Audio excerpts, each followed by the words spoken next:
दोस्तों कैसे हैं आप लोग। मेरा नाम शुमाइल है। आप लोग देख रहे हैं हमारी टेक न्यूज़। स्टार्ट करता हूँ ये वीडियो। आज मैं करूँगा कंप्लीट कंपैरिजन नोकिया 5.4 का इन्फिनिक्स नोट 8 से, और आपको बताऊँगा इन दोनों में से कौन सा फ़ोन आपको लेना चाहिए। सबसे पहले बात करूँ अगर दोनों के डिज़ाइन की, तो इन्फिनिक्स नोट 8 में आपको शाइनी बॉडी मिलती है, बड़ा फ़ोन है। अगर आप गेमिंग वगैरह करते हो तो फ़ोन अच्छा है। अगर आप ऐसा बंदा हो जो कि शाइनी फ़ोन पसंद करता है, देखने में गिलास लगता है इन दी एंड लेकिन होता प्लास्टिक है, तो आपके लिए इन्फिनिक्स नोट 8 अच्छा है।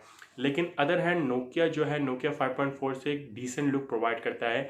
देखने में काफ़ी ज़्यादा प्रीमियम लगता है, लेकिन है ये भी प्लास्टिक। ऑल इन ऑल अगर मैं बात करूँ तो मुझे पर्सनली नोकिया का डिज़ाइन ज़्यादा पसंद आया है इन्फिनिक्स नोट 8 की निस्बत, क्योंकि यहाँ पर आपको डिसेंट डिज़ाइन मिलता है, और आजकल to be honest decent design ढूंढना बड़ा मुश्किल है। अब मैं बात करूँ दोनों की डिस्प्ले की, तो यहाँ पर आपको नोकिया में 6.39 इंचज़ का डिस्प्ले मिलता है, 720 पिक्सल का डिस्प्ले है। यहाँ पर आपको IPS LCD पैनल मिलता है, और यहाँ पर आपको पंच होल डिस्प्ले मिलता है कोने की तरफ। देखने में जो डिस्प्ले है काफ़ी अच्छा है, ब्राइटनेस वगैरह अच्छी, 6.39 इंच का डिस्प्ले है। थोड़ा छोटा डिस्प्ले है आजकल के हिसाब से देखा जाए तो, लेकिन इस तरह से जो 6.39 इंच के डिस्प्ले एक टाइम पे ही काफ़ी ज़्यादा बड़े हुआ करते थे।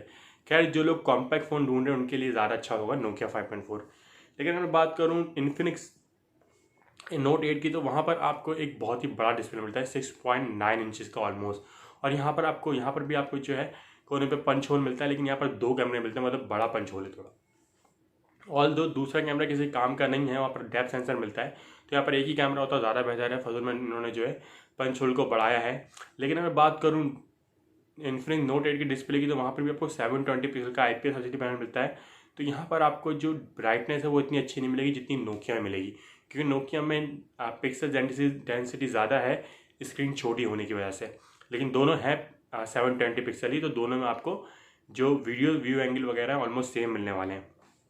मैं बात करूँ अगर दोनों की परफॉर्मेंस की, तो यहाँ पर इन्फिनिक्स आराम से जीत जाता है, कोई भी कंपैरिजन यहाँ नहीं है, क्योंकि इन्फिनिक्स में आपको मीडियाटेक का Helio G80 का चिपसेट मिलता है, जो कि एक गेमिंग सेंट्रिक चिपसेट है, और 6 GB की रैम मिलती है। तो यहाँ पर ऑल इन ऑल जो गेमिंग एक्सपीरियंस है और जो ऐप लोडिंग टाइम वगैरह है वो भी अच्छे मिलने वाले हैं। लेकिन अगर मैं बात करूँ नोकिया की, तो नोकिया आता है स्नैपड्रैगन 662 के चिपसेट के साथ विद स्टॉक एंड्रॉयड, जो कि नोकिया का एक बैकबोन रहा है। यहाँ पर आपको सिक्योरिटी मिलती रही गूगल की, और बहुत ही जो है ना अप टू डेट होते हैं नोकिया के फ़ोन। डायरेक्ट गूगल से जो है एंड्रॉयड 1 के फ़ोन होते हैं, तो आपको पता है एंड्रॉयड 1 के फ़ोन को सबसे पहले एंड्रॉयड अपडेट मिलती हैं। और ऑल इन ऑल जो सॉफ्टवेयर एक्सपीरियंस है वो वैनिला होता है, बिल्कुल स्टॉक होता है, जो कि कुछ लोगों को काफ़ी ज़्यादा पसंद आता है, और मुझे भी काफ़ी ज़्यादा पसंद आता है, क्योंकि कोई भी ब्लॉटवेयर नहीं होते, एड्स नहीं होते। इन्फिनिक्स नोट 8 में आपको एड्स मिलेंगे, लेकिन नोकिया में आपको एड्स नहीं मिलेंगे, और इसी वजह से इसकी जो ऐप लोडिंग टाइम है, ऐप स्विचिंग टाइम है, वो ज़्यादा अच्छा होने वाला है।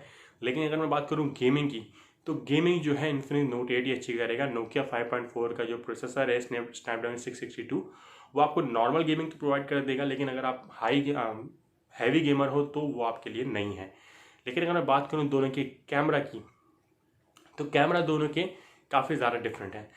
इन्फिनिक्स जो है वो 64 मेगापिक्सल का एक बड़ा कैमरा लेकर आता है रेयर पे, और बाकी 3 कैमरे क्यों है, किस लिए है नहीं पता। कोई वाइड एंगल कैमरा नहीं है।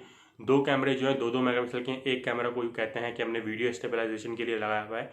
बाकी 2-2 मेगापिक्सल कैमरा जो है डेप्थ कैमरा है, मैक्रो कैमरा, मतलब तीनों कैमरे बेकार हैं। सिर्फ एक कैमरा काम का है 64 मेगापिक्सल का, जिसकी जो पिक्चर इनपुट है वो ठीक ठाक है, इतना अच्छा नहीं है। अगर आप समझ रहे हो कि 64 मेगापिक्सल का है, बहुत ही आउट क्लास रिजल्ट होंगे, तो ऐसा नहीं है।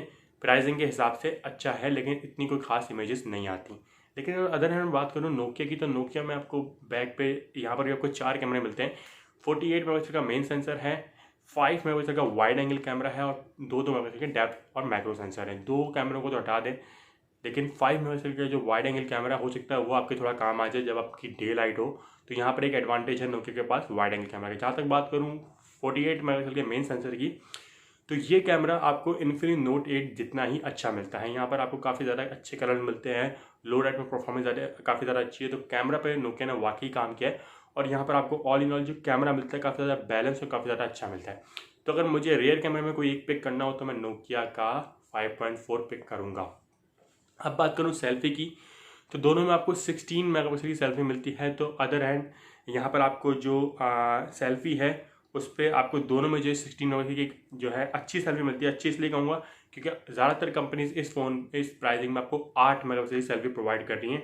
हत्ता कि Xiaomi तक Redmi 9T में इस प्राइसिंग में आपको 8 मेगापिक्सल की सेल्फी प्रोवाइड कर रहा है, जो कि कहीं से वेरिएबल नहीं है। क्योंकि 8 मेगापिक्सल की सेल्फी जो है आई थिंक अब उसको बंद हो जाना चाहिए। 16 मेगापिक्सल की सेल्फी जो है काफ़ी अच्छी होती है। अब मैं बात करूँ अगर इनकी सेल्फी कैमरा की, तो यहाँ पर आपको दोनों में जो है 2.0 का अपर्चर मिलता है और दोनों की जो सेल्फीज है काफ़ी ज़्यादा अच्छी आती हैं। तो सेल्फी सेंट्रिक फ़ोन अगर आपको लेना है तो आप दोनों में से कोई भी फ़ोन ले सकते हो। अब मैं बात करूँ दोनों की बैटरी की, तो यहाँ पर आपको 5200 mAh की बैटरी मिलती है इन्फिनिक्स नोट 8 में और 4000 mAh की बैटरी मिलती है नोकिया 5.4 में। दोनों में आपको USB टाइप सी मिलती है, लेकिन जहाँ चेंज है वहाँ ये है कि यहाँ पर आपको इन्फिनिक्स में ज़्यादा बड़ी बैटरी मिलती है और 18 वाट की फास्ट चार्जिंग मिलती है। नोकिया को 10 वाट की फास्ट चार्जिंग मिलती है, कोई भी 10 वाट की चार्जिंग मिलती है, कोई भी फास्ट चार्जिंग नहीं मिलती। और यहाँ पर आपको जो बैटरी है वो भी 4000 मतलब थोड़ी कम मिलती है। लेकिन स्टॉक एंड्रॉयड और स्नैपड्रैगन 662 होने की वजह से यहाँ पर आपको जो बैटरी बैकअप है वो ऑलमोस्ट सेम मिलेगा जितना आपको इन्फिनिक्स नोट 8 में मिलता है। क्योंकि मीडियाटेक का Helio G80 गेमिंग तो अच्छी करता है, लेकिन इतना एफिशिएंट नहीं है। मतलब बैटरी आपकी ड्रेन लाजमी करेगा अगर आप गेमिंग कर रहे हो या कोई भी हैवी टास्क कर रहे हो।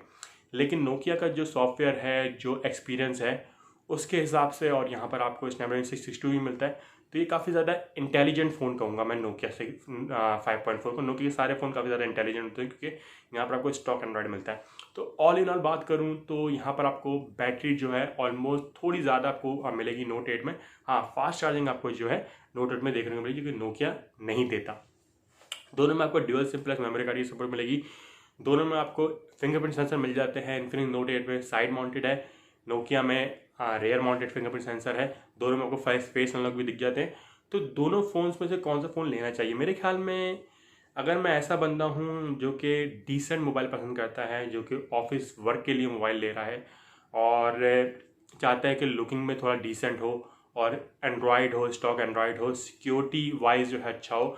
मतलब अगर मैं अपने डॉक्यूमेंट्स रखता हूँ बहुत ज़्यादा और मैं चाहता हूँ मुझे गूगल की सिक्योरिटी अपडेट मिलती रहें ताकि मेरे जो डॉक्यूमेंट्स हैं वो सेफ़ रहें, तो मैं नोकिया 5.4 की तरफ जाऊँगा श्योर, क्योंकि वहाँ पर आपको कैमरा भी ज़्यादा बेहतर मिलता है और ऑल इन ऑल ये एक बिजनेस पर्सन के लिए फ़ोन है, तो बहुत ही अच्छा है नोकिया 5.4। लेकिन अगर मैं बात करूँ अदर हैंड इन्फिनिक्स नोट 8 की, अगर मुझे गेमिंग डिवाइस चाहिए, अगर मुझे बड़ी बैटरी चाहिए थोड़ी, और अगर मुझे फास्ट चार्जिंग चाहिए, तो मैं इन्फिनिक्स नोट 8 की तरफ जाऊंगा। अदरवाइज़ मैं नोकिया 5.4 को पिक करूंगा। तो ये थी आज की वीडियो। अगर आपको मेरी वीडियो पसंद आई तो वीडियो को लाइक करें, मेरे चैनल को सब्सक्राइब जरूर कीजिएगा। Thank you so much.